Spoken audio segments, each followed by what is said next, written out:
저는 사브리나입니다. 지금은 한국 이름으로 서영란이라고 불려요.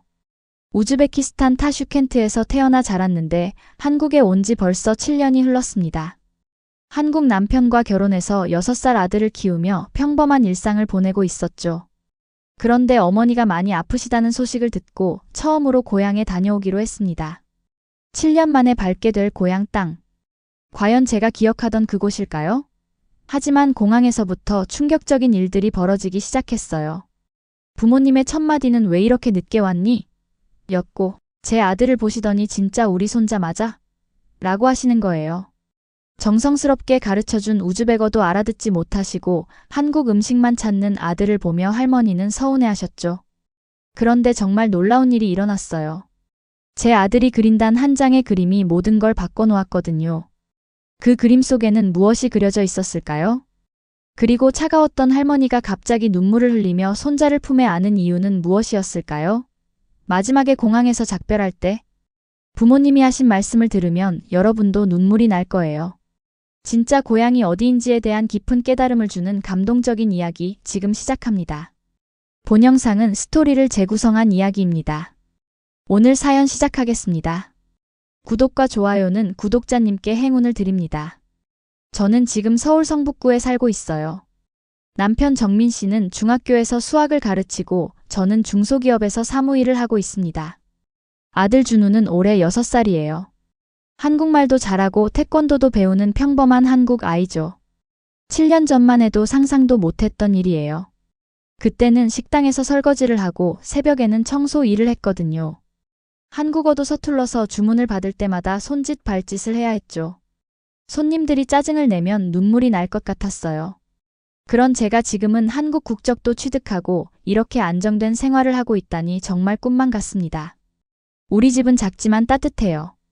온돌 바닥이 항상 포근하고 준우가 좋아하는 장난감들로 가득하죠. 주말이면 정민 씨가 준우와 함께 레고를 만들고 저는 맛있는 요리를 해서 함께 먹어요. 이런 소소한 일상이 행복이구나 싶었어요. 하지만 마음 한편에는 늘 죄책감이 있었어요. 고향에 계신 부모님을 7년 동안 한 번도 뵙지 못했거든요. 전화로만 안부를 묻고 송금만 보내드렸을 뿐이었죠. 부모님 목소리를 들을 때마다 가슴이 아팠어요. 정말 내가 이곳에서 행복해도 되는 걸까? 부모님을 두고 온 딸이 이렇게 평안해도 되는 걸까? 그런 생각들이 밤마다 저를 괴롭혔거든요. 특히 준우가 한국어로 할머니, 할아버지라고 할 때마다 마음이 아팠어요. 이 아이에게는 한국 할머니, 할아버지만 있을 뿐이었거든요. 우즈베키스탄에 계신 진짜 할머니, 할아버지는 얼굴도 모르는 상태였죠. 과연 저는 좋은 딸이었을까? 좋은 며느리였을까? 이런 자책감이 항상 저를 무겁게 짓눌렀어요. 그러던 어느 날 아버지로부터 급한 전화가 왔습니다. 사브리나야, 엄마가 많이 아프다. 한번 와봐라. 순간 머릿속이 하얘졌어요. 어머니는 당뇨가 있으셨는데 최근 들어 많이 악화되셨다고 하더군요. 발까지 붓고 계신다는 얘기를 듣고 더 이상 미룰 수 없었습니다. 만약 늦게 가서 어머니를 못 보게 되면 평생 후회할 것 같았어요. 인천공항에서 비행기를 기다리는데 가슴이 두근거렸어요. 설렘보다는 불안감이 더 컸죠. 과연 고향은 제가 기억하던 그 모습일까? 그리고 부모님은 한국으로 시집간 딸을 어떻게 생각하고 계실까? 혹시 저를 원망하고 계시지는 않을까? 이런 걱정들이 머릿속을 어지럽혔어요. 타슈켄트 공항에 도착했을 때의 그 느낌을 잊을 수가 없어요. 분명 제가 나고 자란 곳인데 왜 이렇게 낯선 느낌이 들까요? 공항시설은 7년 전과 별반 다르지 않았고 사람들의 표정도 여전히 무뚝뚝해 보였습니다. 심지어 공항 직원들이 말하는 우즈베거가 한순간 어색하게 들렸어요. 비행기에서 내려 입국 심사를 받는데 제 마음은 복잡했어요. 여권에는 대한민국이라고 적혀 있었거든요. 출입국 직원이 저를 보더니 의아한 표정을 지었어요. 이 사람 우리나라 사람 아니네요. 한국 사람이야. 그 말을 듣는 순간 가슴이 뜨끔했어요. 맞아요. 저는 이제 한국 사람이에요. 하지만 이곳이 제가 태어난 곳인데 왜 이렇게 서운할까요? 마치 손님 취급받는 기분이었어요. 부모님이 마중 나와 계셨는데 첫 마디가 충격이었어요. 왜 이렇게 늦게 왔니? 엄마가 얼마나 기다렸는데? 따뜻한 포옹이나 반가운 인사는 없었습니다. 그냥 담담하게 마치 어제 본 것처럼 말씀하시더군요. 저는 7년 만에 만나는 부모님이 너무 반가워서 눈물이 날 뻔했는데 말이에요. 제가 상상했던 감동적인 재회와는 너무 달랐어요. 어머니를 자세히 보니 많이 늙으셨더라고요. 머리도 많이 하얘지시고 걸음걸이도 예전 같지 않았어요. 7년이라는 시간이 부모님께는 정말 긴 시간이었구나 싶어서 마음이 아팠어요. 준우가 제가 열심히 가르쳐준 우즈베거로 인사를 했어요. 안녕하세요, 할아버지, 할머니. 그런데 부모님 반응이 또 충격이었습니다. 이 아이가 뭐라고 하는 거야? 말이 왜 이렇게 어눌하니? 진짜 우리 손자 맞아? 준우는 제가 가르쳐준 우즈베거로 열심히 인사했는데 발음이 서툴고 억양이 달라서 알아듣기 어려우셨나 봐요. 아이는 금세 시무룩해졌죠. 할아버지, 할머니가 자신을 반기지 않는다는 걸 느꼈거든요. 엄마, 할아버지가 왜 화났어요? 아니야, 화난 게 아니야. 그냥 준우 목소리가 작아서 잘 안 들리신 거야. 하지만 속으로는 정말 당황스러웠어요. 제가 그렇게 열심히 가르쳐준 우즈베거였는데 정작 할머니, 할아버지가 알아듣지 못하시다니. 준우에게는 너무 미안했고 부모님께는 죄송했어요. 차 안에서도 분위기는 어색했습니다. 부모님은 제가 한국에서 어떻게 지내는지, 남편은 어떤 사람인지 별로 관심이 없어 보이셨어요. 오히려 이런 말씀만 하시더군요. 너는 이제 한국 사람이잖아. 여기 와서 뭐 하러 그래? 불편하기만 할 텐데. 아버지 말투에서 서운함이 느껴졌어요. 마치 저를 이미 남처럼 여기고 계시는 것 같았거든요. 저는 분명 이곳에서 태어난 딸인데 왜 이렇게 거리감이 느껴질까요? 정말 제가 한국 사람이 되어버린 걸까요? 집에 도착하니 더 큰 충격이 기다리고 있었어요. 제가 어릴 때 살던 그 집 그대로였는데 난방이 제대로 안 됐거든요. 한국에서는 온돌 바닥이 따뜻해서 맨발로 다녀도 괜찮은데 여기는 바닥이 차가워서 양말을 신고도 발이 시렸어요. 벽에서도 찬기가 올라오더군요. 준우가 처음에는 신기했어요. 할머니 집이라며 이것저것 구경하더니 점점 표정이 어두워지더군요. 엄마, 여기 너무 추워요. 화장실은 어디에 있어요? 화장실을 보여줬는데 한국처럼 따뜻한 변기 시트도 없고 비데도 없었죠. 무엇보다 바닥이 너무 차가워서 준우가 발을 동동 굴렀어요. 엄마, 여기가 정말 엄마 나라 맞아요? 우리 집으로 언제 가요? 아빠는 언제 와요? 그 말을 들으니 가슴이 아팠어요. 이곳이 제 고향인데 제 아들에게는 그저 불편한 곳일 뿐이었거든요. 한국 집이 얼마나 편리했는지 새삼 깨달았죠. 그 순간 저는 심각한 혼란에 빠졌어요. 과연 저는 어디에 속하는 사람일까? 이곳은 제가 나고 자란 곳인데 왜 이렇게 낯설게 느껴질까?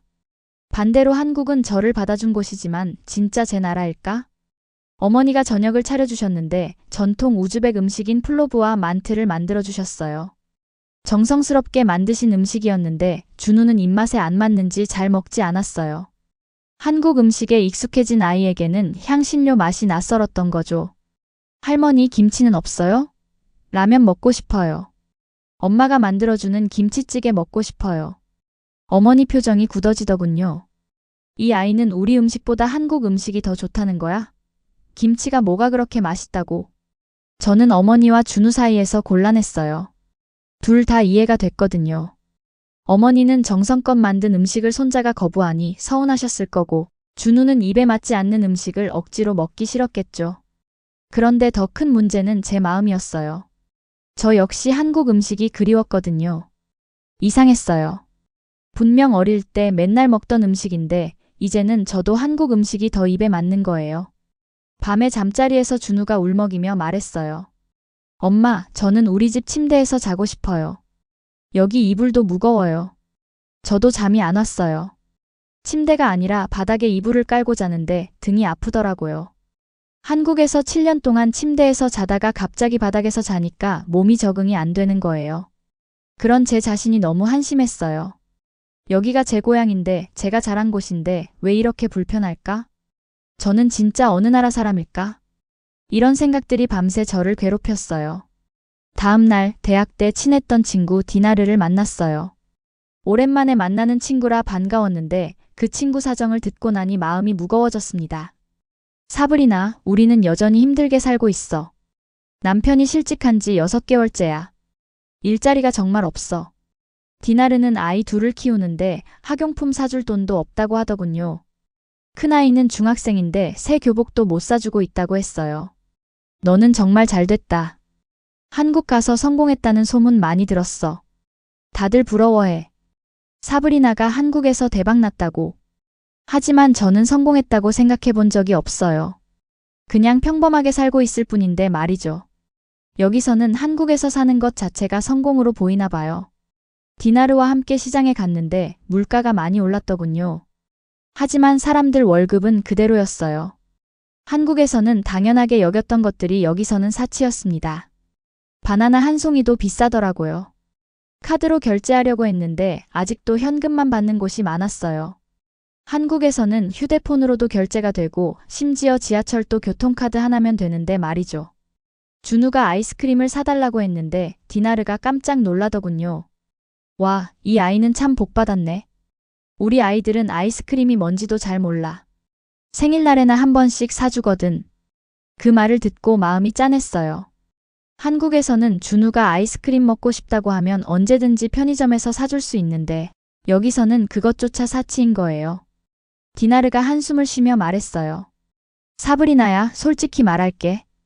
나도 한국 가고 싶어. 아이들 미래를 생각하면 여기서는 희망이 안 보여. 며칠을 지내보니 확실히 느꼈어요. 한국에서 당연하게 여겼던 편리함들이 얼마나 소중한 것인지 말이에요. 병원에 어머니를 모시고 갔는데 대기 시간이 너무 길었어요.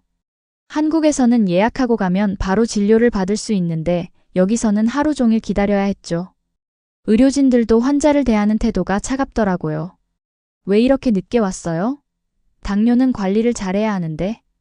의사 선생님이 어머니께 핀잔을 주시더군요. 한국 병원에서는 환자를 훨씬 친절하게 대해주는데 말이에요. 저는 그 순간 한국의 의료 시스템이 얼마나 발전되어 있는지 새삼 깨달았어요. 약국에서 약을 사려고 했는데 한국에서는 의료보험으로 저렴하게 살 수 있는 약들이 여기서는 너무 비쌌어요.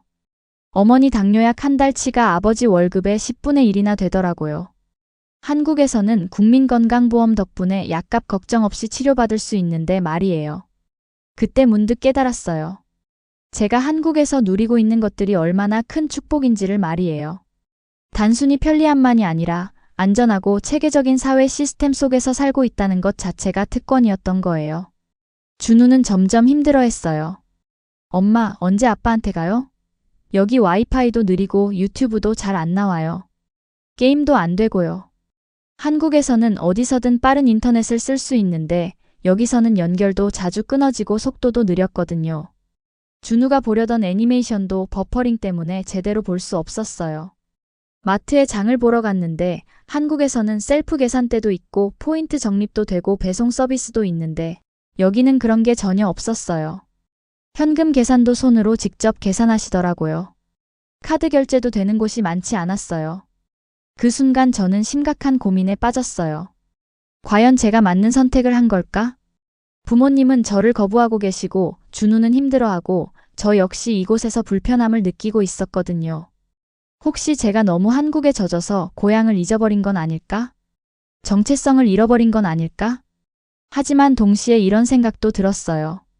한국에서의 삶이 얼마나 안정적이고 희망적인지를 새삼 깨달았거든요. 준우가 미래에 대한 걱정 없이 꿈을 키울 수 있는 환경, 제가 여성으로서 존중받으며 살 수 있는 사회, 정민 씨와 함께 평등한 관계에서 가정을 꾸려나갈 수 있는 문화. 이 모든 것들이 얼마나 소중한지 절실히 느꼈어요. 그날 밤 준우가 울면서 말했어요. 엄마, 우리 정말 여기서 살아야 해요? 저는 한국 집이 그리워요. 아빠도 보고 싶고 태권도 선생님도 보고 싶어요. 친구들이랑 놀고 싶어요. 아이 말을 듣고 있으니 제 마음도 무거워졌어요. 한국에서의 삶이 얼마나 편리하고 안정적이었는지 새삼 깨달았거든요. 동시에 저는 확신했어요. 제가 한 선택이 틀리지 않았다는 걸 말이에요. 튜브도 잘 안 나와요. 한국에서는 어디서든 빠른 인터넷을 쓸 수 있는데 여기서는 연결도 자주 끊어지고 속도도 느렸거든요. 그날 밤 준우가 울면서 말했어요. 엄마, 우리 정말 여기서 살아야 해요? 저는 한국 집이 그리워요.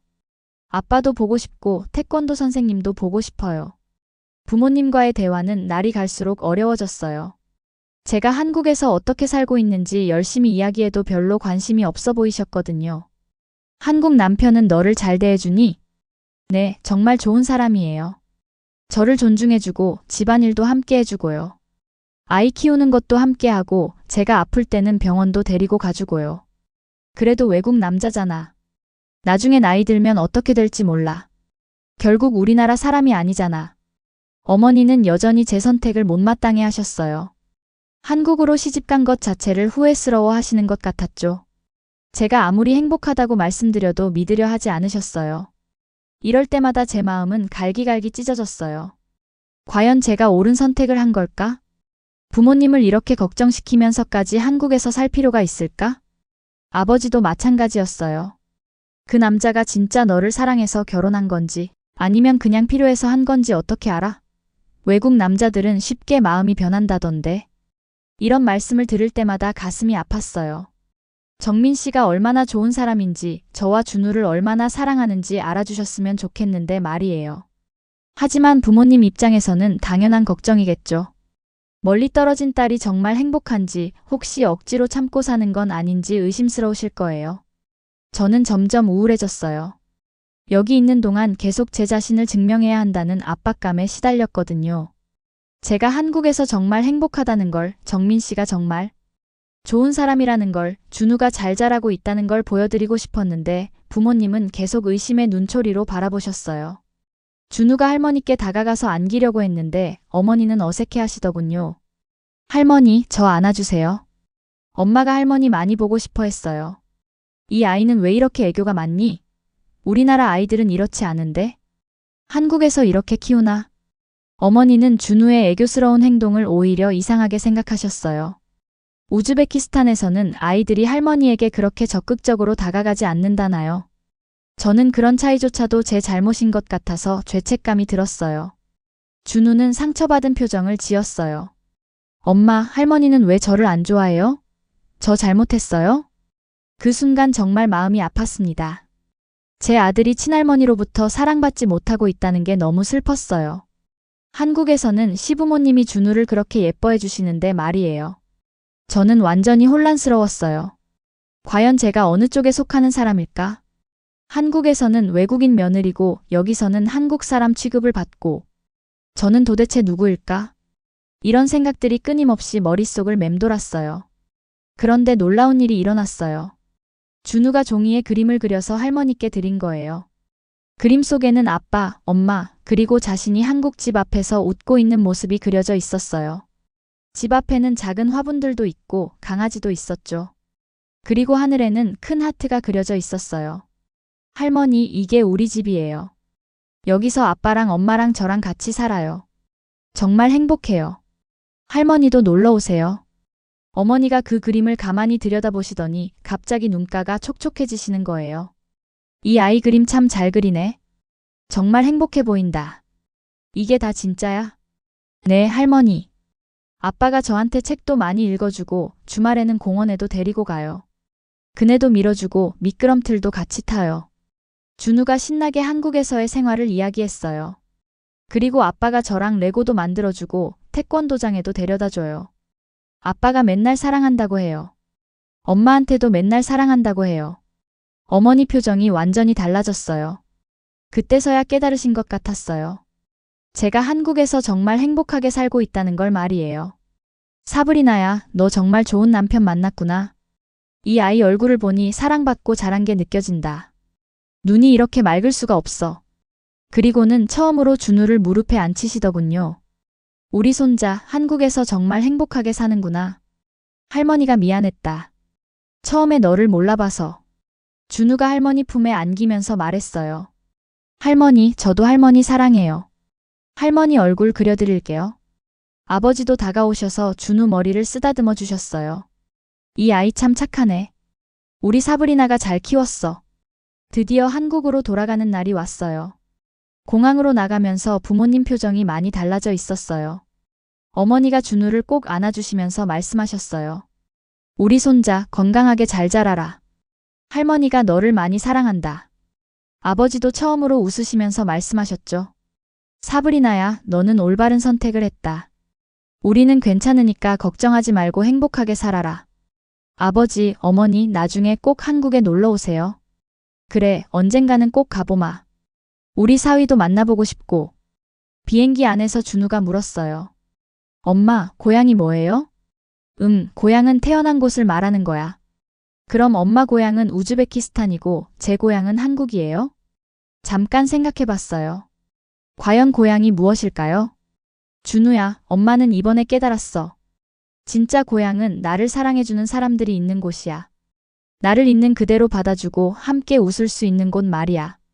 그럼 우리 진짜 고향은 아빠가 있는 곳이네요. 인천공항에 도착했을 때 남편 정민 씨가 마중 나와 있었어요. 준우가 달려가서 아빠를 꼭 안았죠. 아빠, 보고 싶었어요. 아빠도. 여행 어땠어? 할머니, 할아버지 만났는데 처음에는 무서웠어요. 그런데 나중에는 좋아졌어요. 집으로 가는 차 안에서 정민 씨가 물었어요. 고향 다녀온 기분이 어때? 복잡해. 하지만 확실한 건 우리 가족이 함께 있는 이곳이 진짜 내 집이라는 거야. 이제 알겠어요. 고향은 단순히 태어난 곳이 아니라 나를 온전히 받아주는 사람들이 있는 곳이라는 걸 말이에요. 그리고 그곳이 바로 여기 한국입니다.